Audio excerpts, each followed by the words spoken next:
That quote that we had in meditation by Joan Borysenko came up on Insight Timer this morning. And I thought, oh, this is so perfect for me right now. For those who weren't here, every day brings a choice. Practice stress or practice peace. And what I will share is that our beloved little Yuzu, who is our little cat that we have only had for not quite 4 months, in the last 4 weeks, she's now in her 3rd round of a bladder infection. And she is a little ball of delight, as always, and is doing all the things and being all the ways and whatever that a young little cat, who loves life would be, except for this thing. And so I don't know who here has a cat, who has experienced this kind of situation. I'd never even heard of it. We have another cat that we've had for 7.5 years, Mercury, who is right as rain, and there's almost never been anything to worry about with her. But anyway, what this means is Yuzu's bladder is inflamed, and she has to go to the litter box like every 5 to 10 minutes, and the tiniest little squirt of pee will come out because it's incredibly painful. So the first week that this happened, we had no idea what was going on. And it got to the point where there was some blood in her pee. And so I'm like, oh my God. I mean, at least with our daughter, she could tell us what was going on. But with an animal, not necessarily the same kind of thing. And so again, even though she was super happy and vibrant and dynamic and whatever, in all the other ways, there was this one thing. And so it was obvious that it was stressful for her. And then the more we learned that it was also very painful for her. And that it was also very stressful for us because we were cleaning the litter box every 5 to 10 minutes, however many times she went. And so this happened. Finally, I ended up taking her to the vet. And this was just before New Year's, the first time it happened. And they weren't sure what it was, weren't sure, how to treat it or whatever, but gave her some pain medication and gave her some antibiotics just in case. And through the course of the week, she got better, and we were really excited. And then about a day after she got off the medication, it started happening again. And it's like a light switch, like she's fine, and all of a sudden she's not. And so I was asking, is it in her best interest for me to take her to the vet? And the answer, when I was muscle testing, kept being no. And so I'm like, okay, I'm going to do what I can do. I'm going to reach out to all the people that I know. We have a friend who's a best chiropractor, so she was treating her remotely, and she was actually at her house and hands-on and was making such a difference. And there was other stuff that was happening. I can't remember what it was, but every time I asked about the vet, the answer was no. And I told our friend, the chiropractor, this, and then she was like, yeah, I'm getting a no too. But when I asked, how about a different vet? The answer was yes. And I'm like, oh, okay. Wouldn't have thought of that, because this is a new cat, new vet. So found a different vet, muscle tested, yes, and amazing. And so this is where we learned about this situation, feline interstitial cystitis, which apparently other animals can have and people can have, where anxiety will bring on this inflammation of the bladder, which makes it almost impossible for them to pee, and they have the sensation that they want to pee even if they don't. So this poor little thing, totally stressed out, and then us, stressed out with all the cleaning and everything and wondering about her, but also trusting and knowing, going back and forth of I know that she has everything that she requires, she has it, that every single little cell in her body knows exactly what to do and all that kind of stuff, and yet all the cleaning and all the stress. So having this quote from Joan Borysenko was very, very timely, and I so very much appreciated it. So anyway, we've had this situation with Yuzu, and it's been ongoing, and now she's in her 3rd sort of round of it. And a couple of days ago, I can't remember if it was yesterday or the day before, I was trying to get out of the house because I needed to go to the dentist, and I was cleaning the litter box, and I'm like, I just want to take a shower before I go, and there's stuff going on and whatever. And so I go up to get something from this cabinet that we have above the toilet. And as the shower's already running and I'm cleaning things, I go to pick something up, and then this case that I have that has all of these toiletry things in it, that has nail scissors and cuticle scissors and Glenn's hair scissors and nail files and all sorts of stuff, right into the litter box. And I look at it, and it's all like there. And I'm like, okay, shower off, clean this up, take it all out. I got to wash it all and sterilize it all and everything, right? And then I got to go to the dentist. And after my appointment, as I'm relaying this story to the dentist, I hear myself say, I couldn't leave it. And as soon as those words came out of my mouth, I couldn't leave it, all of a sudden I'm like, how many other things in my life that don't fit, that don't work, that are like kind of weird, do I leave? You know, like when it would, the good thing to do would be to just pick it all up and clean it up or organize it or something. And the whole reason that this felt like this was because we have a very tiny bathroom, and this is almost the only place that a litter box can go, but it doesn't fit, it doesn't work. And there have been so many times where we've been so careful to have things not fall in there, dancing around this litter box or whatever. And so I just realized, what other things am I leaving, you know, without tending to them? And not just things, but like I'm thinking about what thoughts, what stories, what beliefs, what choices, what habits am I just leaving because it could be easier to leave them rather than it would be to pick them up, clean them off, organize them, and put them where they belong. And so the title of my talk today is Lessons from the Litter Box.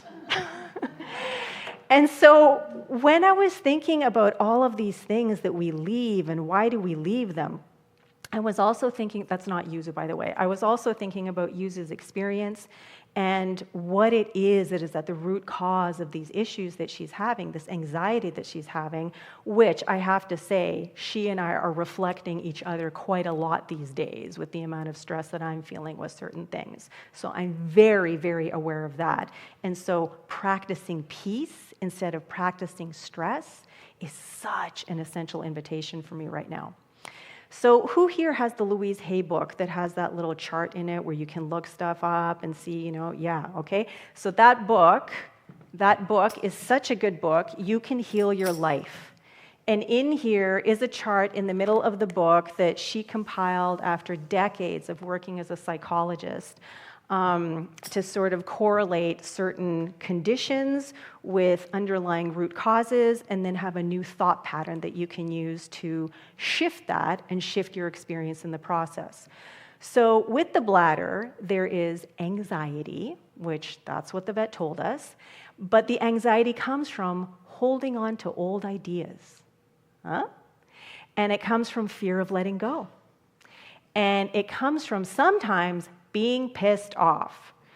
And so then the new thought pattern is, I comfortably and easily release the old and welcome the new in my life.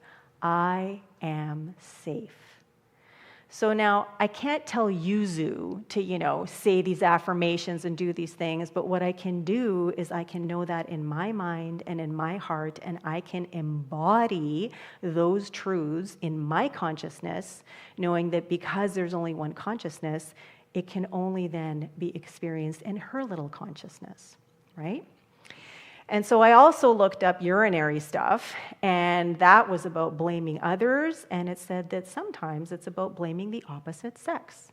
Now again, I don't know how that works with the cat, but the new thought pattern there is, I release the pattern in my consciousness that created this condition.